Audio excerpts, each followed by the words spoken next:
दोस्तों, आज मैं आपसे बात करने वाला हूँ पॉलीमर्स के बारे में।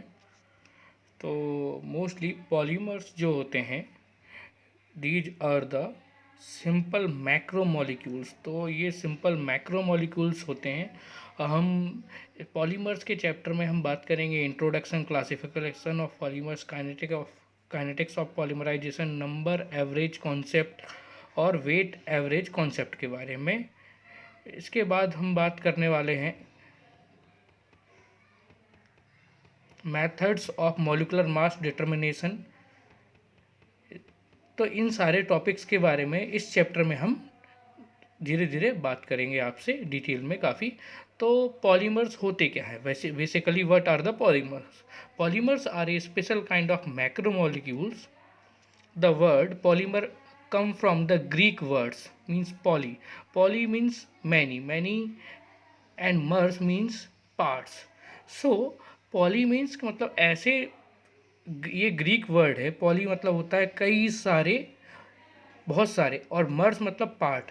तो बहुत, इसका मतलब होता है बहुत सारे पार्ट, मतलब बहुत सारे पार्ट्स को जोड़ के बनाया जाए उसको बोला जाता है polymers. So these are the repeating units और the repeating parts. A polymers consist of a large chain of repeating molecules, monomers, that are attached in an end-to-end fashion. तो इसका मतलब है कि ये जो है, ये चेन में साइड बाई साइड एक स्पेशल काइंड ऑफ बॉन्ड से ये अटैच होते जाते हैं और एक लॉन्ग चेन कंपाउंड बनाते हैं।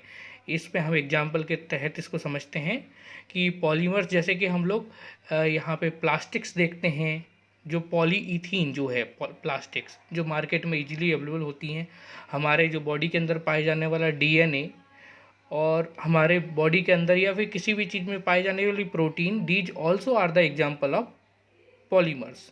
Polyethene, PE, polyvinyl chloride, PVC pipes are well known, used for the in the building, ऐसे बिल्डिंग मटेरियल, और इसको हम मकान बनाने पाइप्स के रूप में PVC का इस्तेमाल करते हैं। प्लास्टिक मटेरियल का, बहुत सारे प्लास्टिक के मटेरियल PVC से बनते हैं। पॉलीप्रोपाइलिन, ये भी इसकी थिन शीट बनती हैं जिसको हम यूज़ करते हैं डिफरेंट कामों के लिए। इसी तरीके से पॉलीमर्स में हम देखते हैं कि पॉली मीन्स, अब ये रिपीटेटिंग यूनिट, इसको हम देखते हैं और एग्जांपल के तहत समझने की कोशिश करते हैं किस तरीके से ये बनती है। ये जो रिपीटेटिंग यूनिट्स होती हैं, मोस्टली इसमें कार्बन और हाइड्रोजन होते हैं। क्या होते हैं? कार्बन और हाइड्रोजन, जो कि रिपीट होते रहते हैं और एक लॉन्ग चेन कंपाउंड बनाते हैं। सम टाइम इसमें जो है और दूसरे अदर एटम्स भी ऐड हो जाते हैं। तो उस टाइम ये पॉलीमर थोड़े से अलग टाइप के पॉलीमर्स बन जाते हैं। अब इसमें हम देखते हैं, समझते हैं तो किस तरीके से ये पॉलीमर्स बनते हैं यहाँ पे। अब जैसे यहाँ पे हम देख रहे हैं कि यहाँ पे one carbon is going to be attached with another carbon and the hydrogen is going to be attached over there। तो यहाँ पे देखते हैं कि एक यूनिट है, यहाँ पे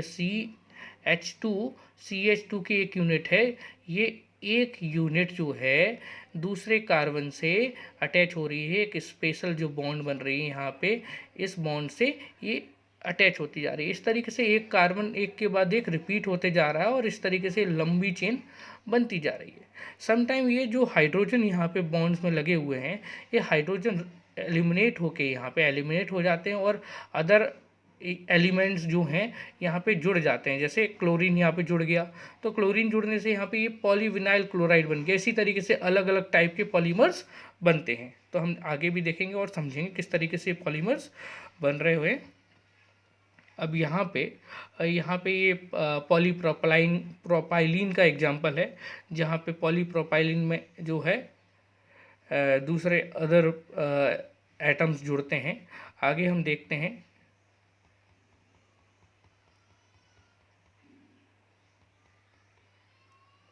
अब क्लासिफिकेशन ऑफ पॉलीमर्स की बात करते हैं। तो क्लासिफिकेशन ऑफ पॉलीमर्स जो है, मोस्टली अलग अलग टाइप से हम इसकी क्लासिफिकेशन करते हैं।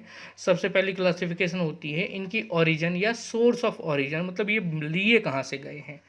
इसी तरीके से बेस्ड ऑन स्ट्रक्चर, इनके स्ट्रक्चर के बेसिस पे भी इनकी क्लासिफिकेशन करते हैं। इनके बेस्ड ऑन मॉलिकुलर फोर्सेस, इनके जो बीच में जो बॉन्डिंग है उसमें कौन कौन से मॉलिकुलर फोर्सेस काम कर रहे हैं, उसके बेसिस पे भी हम इसको क्लासिफाई करते हैं। और इनको किस तरीके से सिंथेसाइज किया गया है, जो पॉलीमराइजेशन प्रोसेस इनके साथ की गई है पॉलीमर्स को बनाने के लिए, उसको भी उस प्रोसेस के आधार पर भी इनको हम क्लासिफाई कर सकते हैं। तो based on origin of sources में हम देखते हैं तो नेचुरल पॉलीमर्स जो कि नेचुरल प्रोडक्ट से ड्राइव होते हैं। सेमी सिंथेटिक polymers मतलब some material are going to be derived from the natural product and some are going to be synthesized। तो इस तरीके से सेमी सिंथेटिक पॉलीमर्स इनको बोलेंगे। फिर आगे आती है सिंथेटिक पॉलीमर। सिंथेटिक पॉलीमर पूरी तरीके से इसको हमने सिंथेसाइज किया हुआ है लैब में, तो इसको हम सिंथेटिक पॉलीमर बोलेंगे। इसी तरीके से स्ट्रक्चर के बेसिस पे बात करते हैं तो स्ट्रक्चर में आ जाता है लीनियर पॉलीमर जो कि सिंगल लाइन या सिंगल चेन पॉलीमर्स होते हैं। इसके बाद ब्रांच चेन पॉलीमर जिनमें की ब्रांचेस होती है, means one chain is going to be cross by the another chain. फिर होता है cross linked polymer. Cross linked polymer क्या है, यहाँ पे क्रॉसेस बनते हैं, means one carbon is going to be crossed by the another carbon chain. तो मतलब एक कार्बन चेन को दूसरे कार्बन चेन ने, फिर उसी कार्बन चेन को एक और दूसरी कार्बन चेन ने क्रॉस किया होता है, तो इस तरीके से क्रॉस लिंक्ड पॉलीमर बनते हैं। इनको मॉलिकुलर फोर्सेस के बेसिस पे क्लासिफाई करते हैं तो elastomers, fibres, thermoplastic, thermosetting plastic polymers होते हैं। अब इनको कहीं पॉलीमराइजेशन प्रोसेस के ऊपर बात करते हैं तो एडिशन पॉलीमर्स और कंडेंसेशन पॉलीमर्स। एडिशन पॉलीमर्स मतलब कि सिंपल सा है, ऐड होने से बन रहे हैं, और कंडेंसेशन मीन्स यहाँ पे कंडेंस होने से बन रहे हैं, जहाँ पे कि एलिमिनेशन ऑफ वाटर मॉलिक्यूल्स होता है कंडेंसेशन प्रोसेस में। एडिशन प्रोसेस में सिर्फ एडिशन होता है मॉलिक्यूल्स का ही। अब आगे हम इन सारी पॉलीमर्स के टाइप को हम डिटेल में समझेंगे।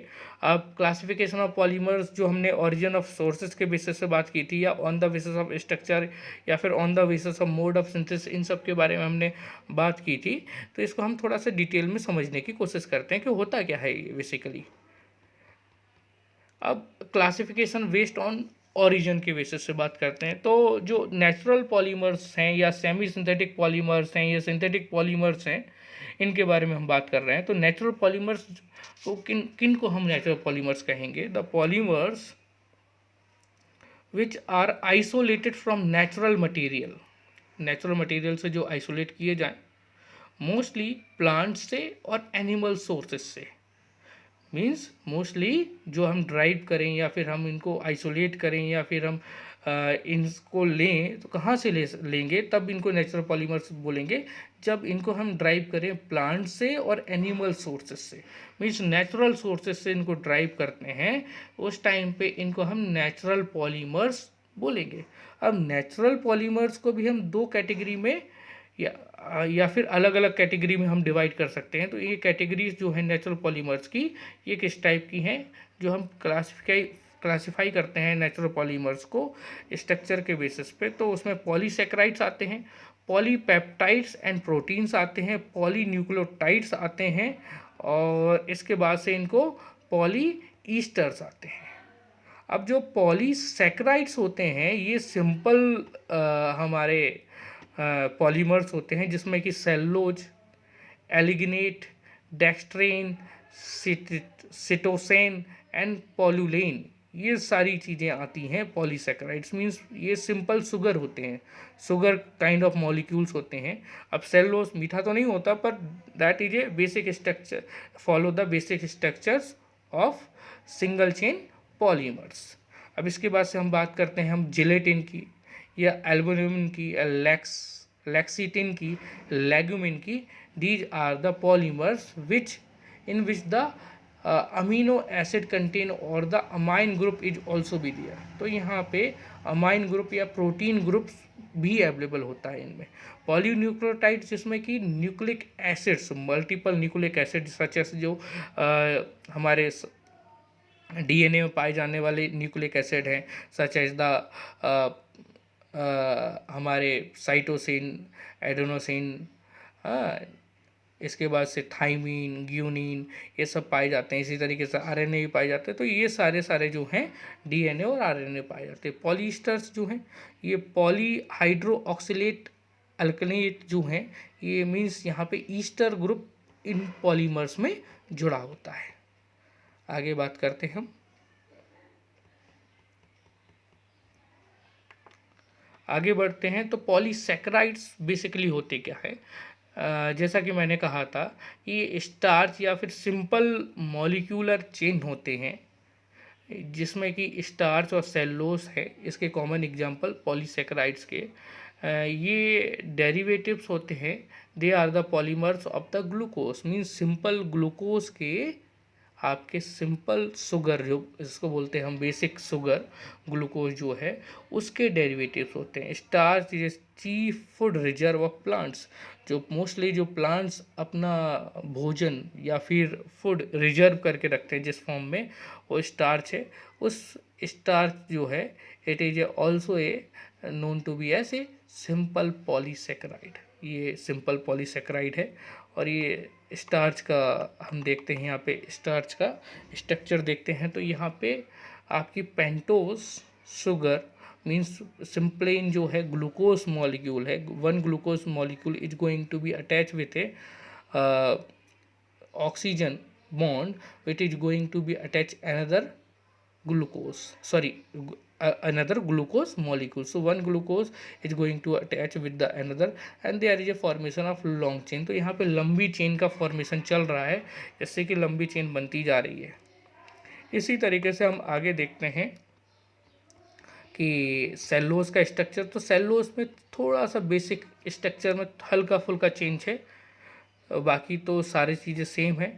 तो पर यहाँ पे जो है ये सेलुलोज भी है, यहाँ पे सिंपल ग्लूकोज थोड़ा सा ड्राइव स्ट्रक्चर यहाँ पे बन रहा है इसका, इसकी वजह से ये भी लॉन्ग चेन कंपाउंड फॉर्म हो रहा है। तो ये सिंपल पॉलीसेकेराइड के स्ट्रक्चर्स हैं। अब कहीं पॉलीपेप्टाइड और प्रोटीन्स की बात करते हैं तो amino acids are the building block of protein. तो मोस्टली जितने भी अमीनो एसिड्स होते हैं जिसमें अमीनो एसिड्स में मोस्टली अमाइन ग्रुप पाए जाते हैं, तो ये जो है प्रोटीन के बिल्डिंग ब्लॉकों से और जितने भी प्रोटीन हैं वो सारे ही आपके पॉलीमर्स होते हैं। तो सारे ही प्रोटीन आपके पॉलीमर्स होते हैं। तो जो जितने भी all amino acid contain an amine और NH2 ग्रुप, तो सारे ही अमीनो एसिड में अमाइनो और NH2 ग्रुप पाया जाता है और and a carboxylic acid group. तो इसमें carboxylic acid COOH group भी पाया जाता है। There are 20 different amino acids. पूरे जो हमारी बॉडी या फिर पूरे सारी जगह 20 टाइप के डिफरेंट अमीनो एसिड पाए जाते हैं। इन्हीं 20 टाइप के अमीनो एसिड्स से मिलके अलग अलग टाइप के बहुत सारे टाइप के प्रोटीन्स फॉर्म होते हैं और ये सारे ही प्रोटीन क्या हैं, पॉलीमर्स हैं। एंड ऑफन 300 और मोर अमीनो एसिड पर प्रोटीन मॉलिक्यूल्स। तो कम से कम एक प्रोटीन मॉलिक्यूल जो है वो कम से कम 300 अमीनो एसिड की रिपीटेटिंग यूनिट होते हैं। तो कम से कम छोटा छोटा ही प्रोटीन होगा, बहुत छोटा प्रोटीन होगा तो कम से कम उसमें 300 अमीनो एसिड्स अवेलेबल होंगे, 300 या 300 से ज़्यादा अमीनो एसिड अवेलेबल होंगे, तभी उसको हम प्रोटीन बोल सकते हैं। To form a polypeptide and protein, amino acid are joined together by a peptide bond. So the bonding in between the two amino acids there is bond is known to be as peptide bond. तो जो bond इनके बीच में जो जुड़ती है या दो amino acids को जोड़ने के लिए लगाई जाती है उस बॉन्ड को हम पेप्टाइड बॉन्ड का नाम देते हैं। और ये जो बॉन्ड है ये आपके दो अमीनो एसिड को जोड़ने का काम करती है। और ये बॉन्ड जो है one of the amine group, तो एक अमाइन ग्रुप के साथ में जुड़ के दूसरे अमीनो एसिड के कार्बोक्सिलिक एसिड के ग्रुप के साथ जुड़ती है और जुड़ने के बाद ये लॉन्ग चेन कंपाउंड फॉर्म होता है जिसको हम क्या बोलते हैं, प्रोटीन बोलते हैं। तो ये लॉन्ग चेन कंपाउंड कम से कम 300 यूनिट का तो होगा ही होगा, तभी इसको प्रोटीन बोला जाएगा।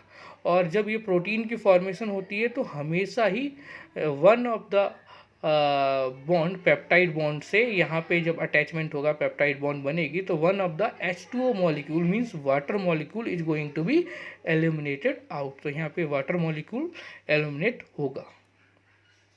आगे हम देखते हैं तो पॉलीन्यूक्लियोटाइड्स क्या होते हैं। पॉलीन्यूक्लियोटाइड मॉलिक्यूल्स जो हैं ये बायपोलर पॉलीमर कंपोज्ड होते हैं और इसमें कम से कम 13 और मोर न्यूक्लियोटाइड मोनोमर्स कोवैलेंटली बॉन्डेड इन ए चेन। तो पॉलीन्यूक्लियोटाइड में कम से कम जो बायपोलर कंपोस्ट जो हैं कम से कम 13 न्यूक्लियोटाइड मोनोमर्स होंगे जो कि कोवैलेंट बॉन्ड से बॉन्ड होते हैं एक चेन में।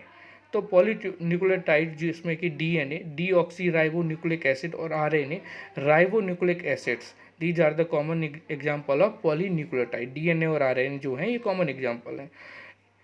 इसमें पॉलीन्यूक्लियोटाइड्स जो होते हैं ये बायोलॉजिकल फंक्शन के लिए बहुत ज़रूरी होते हैं। पॉलीन्यूक्लियोटाइड ये जो सारे भी नेचुरल ऑर्गेनिजम्स हैं उन सभी में पाए जाते हैं। It may be a plant, it may be a animal.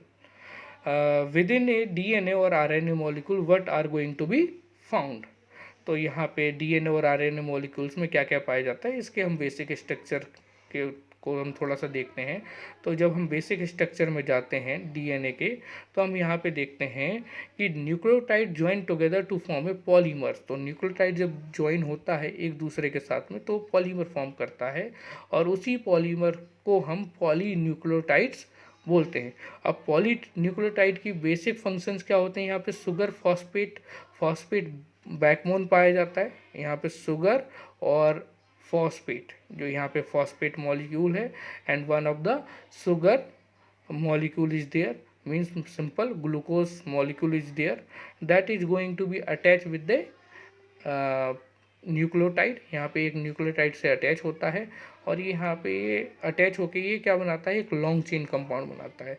इस तरीके से ये लॉन्ग चेन, तो इसको हम क्या बोलेंगे, पॉलीमर बोलते हैं। अब बेसिक स्ट्रक्चर ये फॉस्फेट ग्रुप का या फॉस्फेट का एग्जाम्पल है। ये शुगर प्लेन ग्लूकोज जो है उसका एग्जाम्पल है और ये बेस है, न्यूक्लियोटाइड बेस है जो कि अगेन अटैच होता है फॉस्फेट ग्रुप से। Then that phosphatase group again attach with a sugar molecule and that nucleotide base is going to be attached and there is a formation of long chain, so that are known to be as polymer। तो इसको हम polymer बोलेंगे। तब आगे देखते हैं पॉलीस्टर्स क्या होते हैं। तो पॉलीस्टर ये synthetic polymer made of purified terephthalic acid PTA और it's a dimethyl ester dimethyl terephthalate DMLT and monoethylene glycol MEG with 18% market share of all plastic material product. It ranges tired after polyethylene 33.5% and the polypropylene। तो यहाँ पे हम देखते हैं ये di carboxylic acid यहाँ पे एक डाई एल्कोहलिक मॉलिक्यूल के साथ अटैच होके यहाँ पे पॉलीस्टर का फॉर्म करता है या फॉर्मेशन ऑफ पॉलीस्टर होता है यहाँ पे। और ये that is the one molecule of the polyester going to be attach with the numerous और the n number of molecules that is going to be form a macromolecule। that time that polymer is known to be as polyester। तो इस time इसको हम polyester बोलेंगे। अब बात करते हैं हम सेमी सिंथेटिक पॉलीमर्स की।